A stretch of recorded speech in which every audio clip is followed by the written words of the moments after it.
dal leen ak jàmm Senbuzz M TV mbokk internet yi ñuy suivre bu fekkee gan nga ci chaîne bi ñoo ngi lay ñaan nga abonné partager vidéo yi like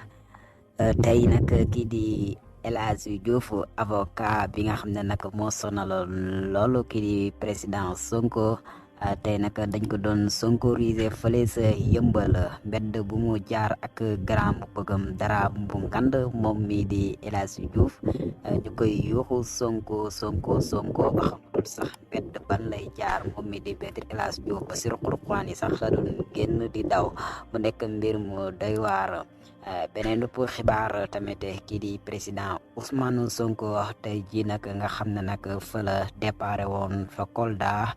duggi fële sa Vélingara diggante boobu nag metti woon na lool moom mi si président Ousmane Sonko ndax nag ñi di way takk der yi dañ leen topp nag maanaam di leen sànni ay lacrymogène fépp foo xam ne moom mi di Ousmane Sonko fël na nit ñi génn di ko topp ñu daal di fay dóor ay lacrymogène su ko defee nit ñi daal di dawaat nga xam ne moom képp moo fay des ak ay àndandoom lu ni mel daal dund tey moom mi di président Sonko ba muy dugg fële sa Vélingara sax otoom bi nga xam ne moom la nekkoon moom mujj si dugg waaye ab Mercedes la mujjee daal di dugg moom mi di président Sonko mu nekk nag mbir mu doy waar ba sax blessure am na boo xam ne si ay way ñi nga xam ne ñoo koy garder